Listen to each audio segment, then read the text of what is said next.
ఇవాళ రేపట్లో ఇంటర్నెట్లో ఎక్కడ చూసినా కానీ ఒక పిల్లకోతి తెగ ట్రెండ్ అవుతా ఉంది కదా.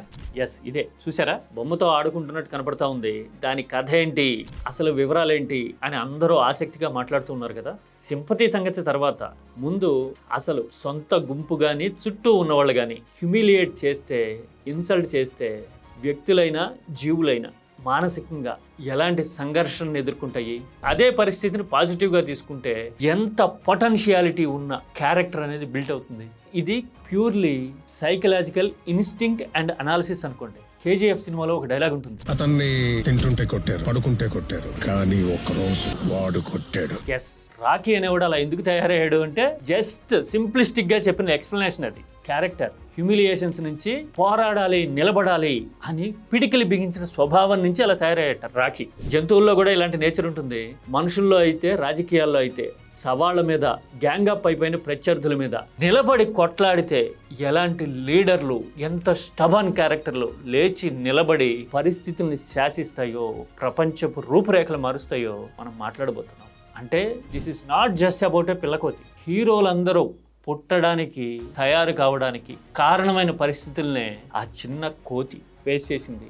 మరి ఫ్యూచర్ కాన్సిక్వెన్సెస్ ఎలా ఉంటాయి డిస్కస్ చేద్దాం రండి. అసలు తల్లి బిడ్డల కోసం ఎంత త్యాగాలైనా చేస్తుంది అని మనకి నూరిపోసి ఉంటారు. అవన్నీ నిజాలు కావు. అన్ని సందర్భాల్లో మనకి థ్రెట్ అవుతాడు అనుకుంటే గ్యాంగప్ అవుతూ ఉంటారు చాలామంది. మీడియాని, వ్యవస్థల్ని ఏకం చేసి గుంపు దాడి చేస్తారు. ఒక్కడు మాత్రం గట్టిగా నిలబడ్డాడే అనుకోండి, గల్లీ నుంచి ఢిల్లీ వరకు ఏకమై దాడి చేసినా కానీ గుండె ధైర్యంతో పిడికిలు బిగించి ఎదురొచ్చాడు అనుకోండి, అది స్టేట్ అనండి, ఇంకేమైనానండి, ఓన్ చేసుకుంటుంది, గుండెల్లో పెట్టుకుంటుంది. ఆ గుండె ధైర్యానికి సలాం కొడుతుంది.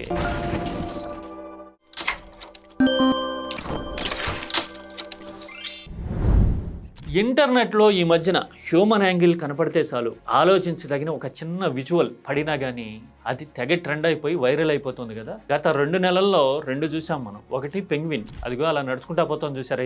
దీని గురించి మాట్లాడుకోవడం కనపడింది కదా. గుంపంతా ఒక చోట ఉంటే ఇది ఎందుకు ఇటా పోతుంది అని అబ్జర్వ్ చేస్తే దాన్ని నిహిలిస్టిక్ టెండెన్సీ అన్నారు. నిహిలిస్టిక్ టెండెన్సీ అంటే తెలుగులో చెప్పాలంటే వైరాగ్య స్వభావం. మనం చాలా మాటలు వినుంటాం తెలుగులో, శ్మశాన వైరాగ్యం అని, ప్రసూతి వైరాగ్యం అని. అంటే ఇక అప్పుడున్న పరిస్థితి మీద ఒక రకమైన విరక్తి వచ్చేసి, అబ్బాయి ఇలాంటి పరిస్థితి మళ్ళీ రాకూడదు అబ్బాయి అనుకుని గివప్ చేసే సిచ్యువేషన్.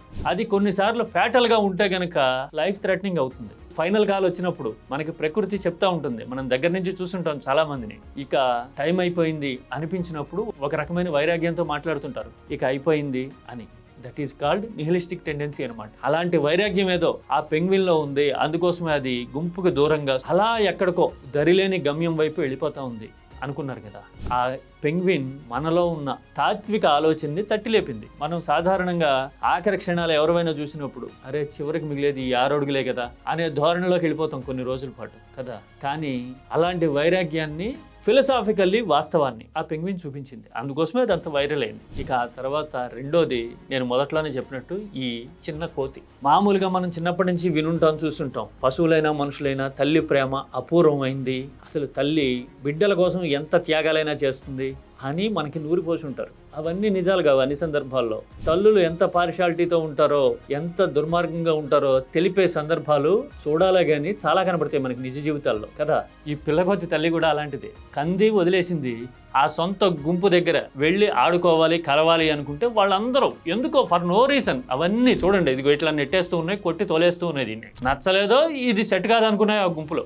ఇలా పదే పదే కనపడేసరికి చుట్టూ ఉన్నవాళ్ళు దాన్ని అబ్జర్వ్ చేశారు. జపాన్లో ఒక జూలో జరిగింది ఇదంతా. అరే ఈ గుంపంతా దీన్ని దూరం పెడతా ఉంది అని చెప్పి దానికి ఆడుకోవటానికి ఇదిగో ఈ బొమ్మ ఇచ్చారు. ఇక దాని జీవితం అంతా ఈ బొమ్మతోనే ముడిపడినట్టు అది చూడండి. దాన్నే పెట్టుకుని ఆడుకుంటా ఉంది, దాంతోనే పడుకుంటా ఉంది, దాన్ని పెట్టుకునే తిరుగుతూ ఉంది. ఏదన్నా తింటున్నప్పుడు కూడా సడన్ గా ఆ బొమ్మ గుర్తొచ్చి తీసుకొచ్చి దగ్గర పెట్టుకుంటా ఉంది. ఎందుకంటే ఇది తప్ప ఇంకెవరు లేరు నాకు ఈ ప్రపంచంలో అనుకునే స్వభావం. అందుకోసమే దాని గుంపు వదిలేసినా కానీ ప్రపంచం, మనలో ఉండే హ్యూమన్ టచ్, ఈ పిల్లకోతి పంచ్ దీని పేరు, ఈ పంచ్ని హీరోని చేసేయి.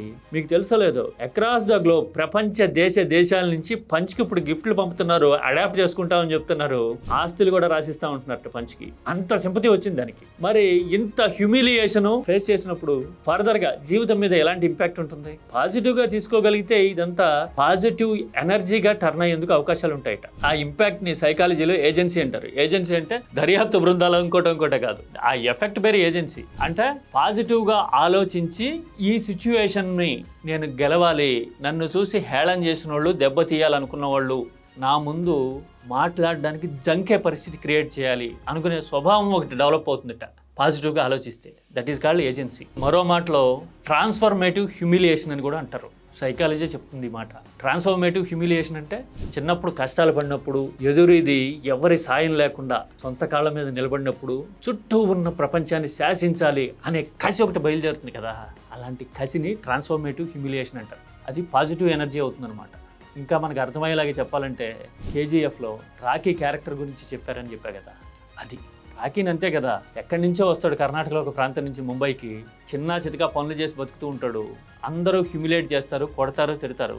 ఇలా కాదు, ప్రపంచాన్ని ఏదో రోజు శాసించాలి అని వాడు పిడికిలు బిగిస్తాడు. ప్రపంచం అంతా పిడికిలికి తలగుతుంది, దాసోహం ఉంటుంది కదా. That is called transformative humiliation అనమాట. ఇప్పుడు ఇదే చిన్న కోతి పంచి కనుక ఈ ట్రాన్స్ఫర్మేటివ్ హ్యూమిలియేషన్లోకి వచ్చిందనుకోండి, అంటే పాజిటివ్ ఎనర్జీగా మార్చుకుందనుకోండి, మీరందరూ నన్ను బాయ్కాట్ చేసేది ఏందిరా, మీరే నాకు అక్కర్లా అనుకుందనుకోండి, గేమ్ చేంజ్ ఆటోమేటిక్గా అయిపోతుంది. అందుకోసమే జూ అధికారులు ఈ పంచిని తీసుకెళ్ళి కోతుల్లా ఉండే ఇతర జీవులతో కలపటం మొదలుపెట్టారట.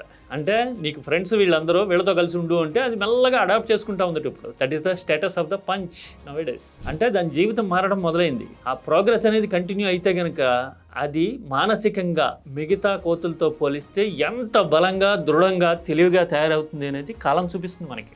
హాలీవుడ్ సినిమా చూసే అలవాటు ఉంది కాబట్టి నేను ఒక ఎగ్జాంపుల్ చెప్తా. ప్లానెట్ ఆఫ్ ద ఏప్స్ అని ఒక సిరీస్ ఉంటుంది సినిమాలో. అందులో సీజర్ అని ఒకడు ఉంటాడు హీరో. సీజర్ని ఒక మనిషి అడవి నుంచి తెచ్చి పెంచుకుంటాడు. చుట్టూ ఉన్న వాళ్ళు హ్యూమిలియేట్ చేసి దాన్ని తరిమేస్తారు బయటికి. అది మనుషుల నుంచి నేర్చుకున్న తెలివితేటల్ని తన జాతిని కాపాడుకోవడానికి ఎలా వాడింది అనేది ఆ సిరీస్ సారాంశం అనమాట. వాడి పేరు సీజర్. ట్రాన్స్ఫర్మేటివ్ హ్యూమిలియేషన్ అనేది ఎలా మారుస్తుంది అని చెప్పడానికి ఈ సీజర్ ఒక తిరుగులేని ఎగ్జాంపుల్. మీలో ప్లానెట్ ఆఫ్ ద ఏప్స్ చూసిన వాళ్ళు ఖచ్చితంగా కామెంట్ చేయండి. ఆ తర్వాత సినిమాల్లోనే కాదు, కేజీఎఫ్లో కాదు, ప్లానెట్ ఆఫ్ ద ఏప్స్ కాదు, మనం చూసిన జపాన్ కోతి పంచ్ మాత్రమే కాదు, నిజ జీవితంలో కూడా మనం హీరోలను చూస్తుంటాం. ఒకడు బలవంతుడు, పరిస్థితుల్ని శాసిస్తాడు, మనకి థ్రెట్ అవుతాడు అనుకుంటే గ్యాంగ్ అప్ అవుతూ ఉంటారు చాలా మంది. మీడియాని, వ్యవస్థల్ని ఏకం చేసి చిన్న వయసులోనే ఆట కట్టించేయాలి అని చెప్పి గుంపు దాడి చేస్తారు. చాలా మంది లొంగిపోయి పక్కకి తప్పుకుంటారు.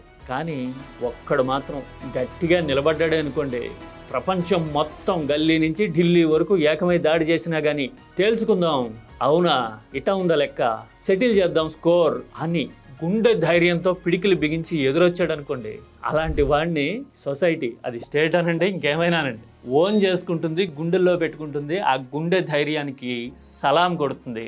హ్యూమిలియేట్ చేయాలని చూసిన వాళ్ళే నిరంతరం అభద్రతతో కంటి మీద కునికి లేకుండా, అధికారం, వ్యవస్థలో హంగు ఆర్భాటాలు ఎన్నున్నా కానీ ఆ ఒక్కడి పేరు చెప్తే ఎగరం తడిసిపోతూ ఉంటుంది. That is called transformative humiliation. అంటే హ్యూమిలియేషన్ని పాజిటివ్గా మార్చిన ఇలాంటి హీరోలు మనకి పంచ్లో కనపడతారా? We have to wait and watch. మనకి సినిమాల్లో కనపడతారు, నిజ జీవితంలో మన కళ్ళ ముందు కూడా ఉంటారు. అందుకని హ్యూమిలియేషన్ అనేది ఒక ఎనర్జీ. మనం అర్థం చేసుకోగలిగితే ఒక పాజిటివ్ వైబ్రేషన్గా మారగలుగుతాం. అదంతా మన ఆలోచనలో ఉంటుంది.